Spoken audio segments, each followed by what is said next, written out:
speaker is one of the senior-most personalities of the social justice and anti-war movement and the convener of the Stop the War Coalition. Ladies and gentlemen, I invite Lindsey to the stage.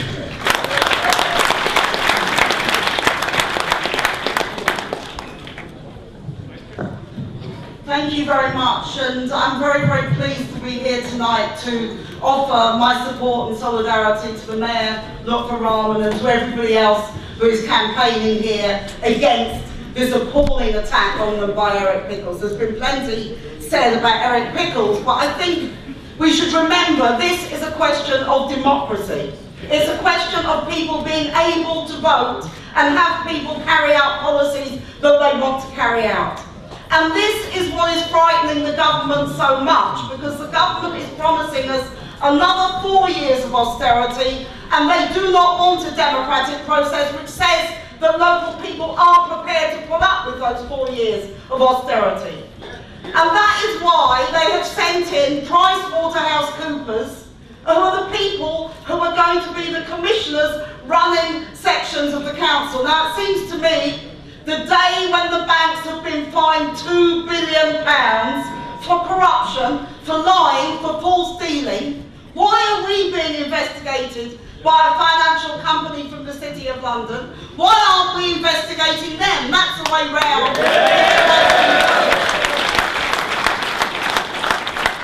But the truth is that every time people like Lutfur have stood up for ordinary people, they have been surcharged, they have had commissioners, they have been driven from office by people who themselves have absolutely no respect for democracy or for the truth.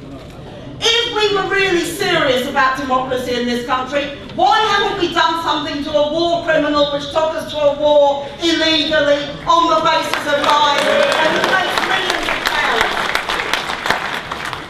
Why haven't we taken people to court for the privatisations that they have illegally indulged in? Why haven't we taken them to court for the PFI, which means our children and our children's children will be paying for schools and hospitals for the next generation to come? Those are the questions that we need to ask. But there's another question here in Tower Hamlets, and we shouldn't pretend that there isn't. There is a question of racism here as well.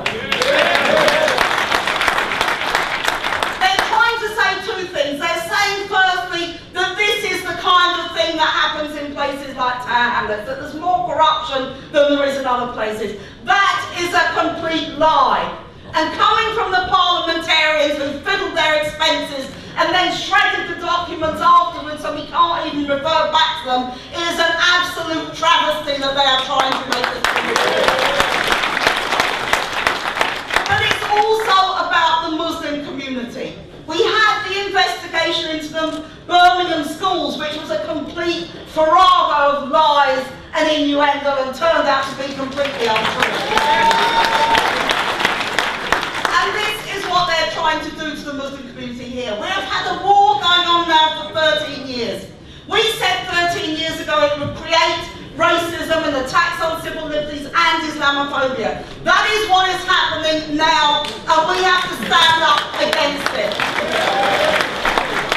The Muslim community in this country has been the most involved, the most political, the most prepared to go out on the streets against war, in support of the Palestinians and against racism. And we will stand with them in every way that they do that.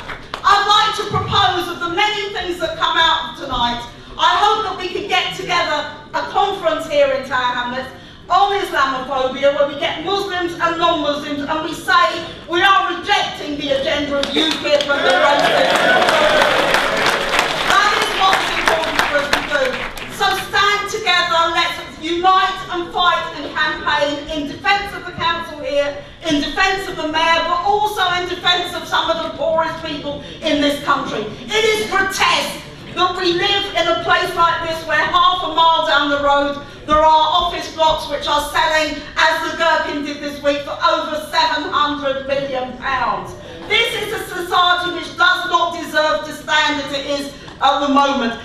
We deserve equality, we deserve justice, we deserve an end to racism. That's what we're fighting for.